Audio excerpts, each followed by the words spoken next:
के कठोर तप और आह्वान पर आपको आना ही पड़ा। निसंदेह कंस, तुमने अपना कर्म पूरे बल के साथ किया है, तो मुझे भी अपना कर्म करने आना ही पड़ा। केवल यहाँ आना ही नहीं, अपितु मेरी तपस्या के अनुकूल मुझे वर देना भी आपका कर्म है। अवश्य, मांगो, क्या वर मांगते हो? किंतु जो भी मांगना ये सोच समझ कर मांगना कंस, कि तुम्हारा मांगा हुआ वर ही कहीं तुम्हें नश्वर ना बना दे। नश्वर में नहीं, वो कृष्ण होगा महादेव।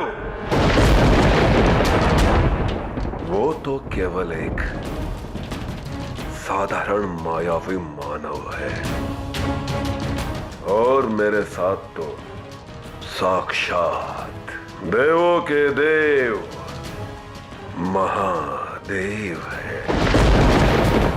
अब उस तुच्छ ग्वाले का अंत निश्चित है।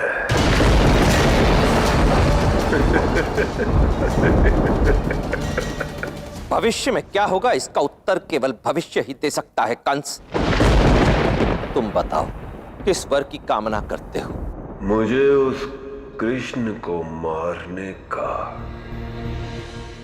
ज्ञान और साधन चाहिए। यही वरदान चाहिए मुझे महादेव।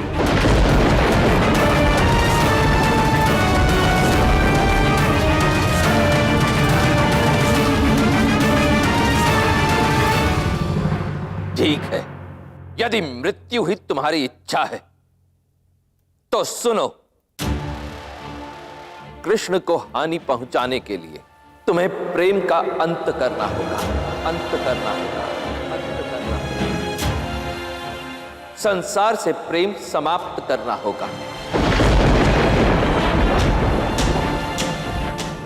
क्योंकि कृष्ण का तो उद्देश्य ही संसार को प्रेम सिखाना है। तो महादेव बताइए, कैसे होगा उस प्रेम का अंत?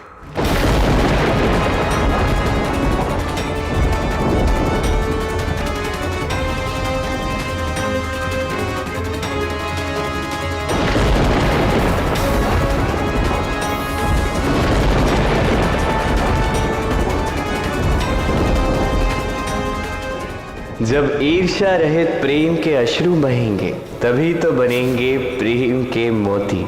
बहन पार्वती के लिए प्रेम के अनमोल मोती।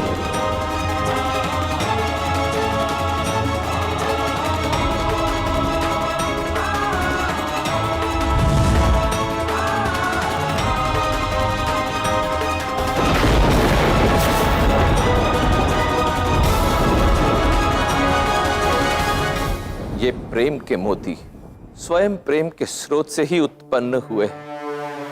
यदि तुम इन्हें नष्ट कर दोगे तो संसार से प्रेम समाप्त हो जाएगा।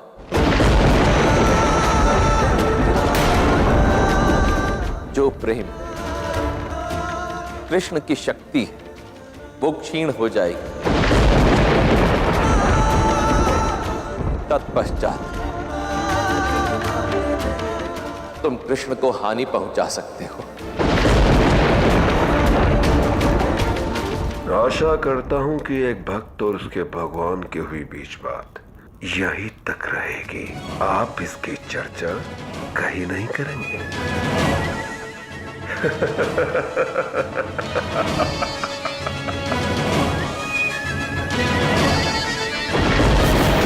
अब कंस करेगा प्रेम का अंत, उस कृष्ण का अंत। कृष्ण,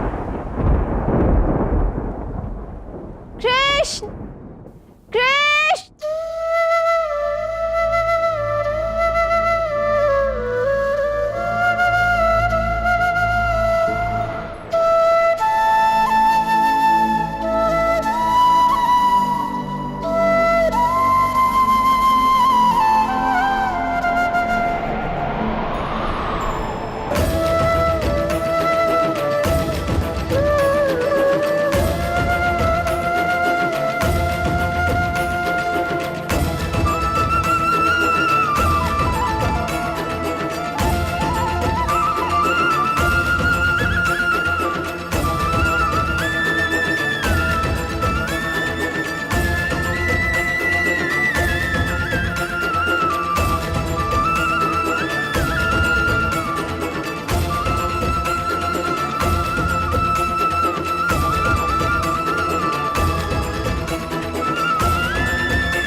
अच्छा, तो मुझे सता रहे हो कृष्ण? कोई बात नहीं, मुझे तुम्हारा सताना बहुत अच्छा लगता है। बल्कि तुम जैसा तो समस्त संसार में कोई नहीं सता सकता। चलो फिर ठीक है, मत आओ मेरे सामने।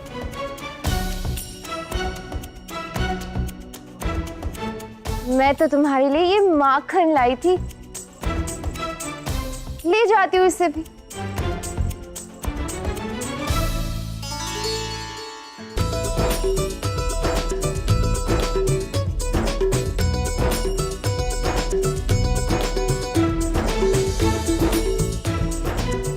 लाओ लाओ, दो मेरा माखन।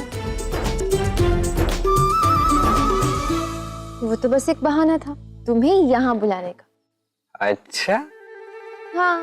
मेरे पास भी तुम्हारे लिए एक बहाना है। क्या?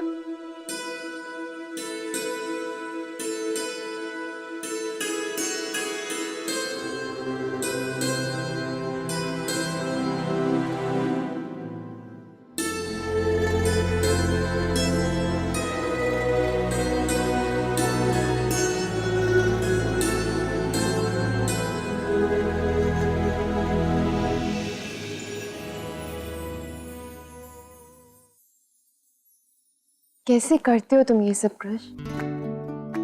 किस प्रकार तुम्हारे किसी भी कार्य में कोई त्रुटि या कोई भूल नहीं होती? कैसे? जब भी तुमसे मिलती हूँ सारी सुध-बुध खो बैठती हूँ। इससे पहले कि मैं ये भी भूल जाऊं, मुझे तुमसे कुछ महत्वपूर्ण बात करनी है। पता है आज क्या हुआ? सुदेवी के विवाह में तुमने जो बातें कही थी, आज उनका मैंने अनुसरण किया। एक बार अपनी पुत्री के लिए उस लड़के से मिल तो लीजिए, तत्पश्चात ही कोई निर्णय ले लेंगे। यदि राधा कहती है तो मिलने में कोई आपत्ति नहीं। चंद्रावली के माता पिता उस लड़के से मिलने के लिए सज्ज हो गए, केवल तुम्हारे कारण। मेरे कारण?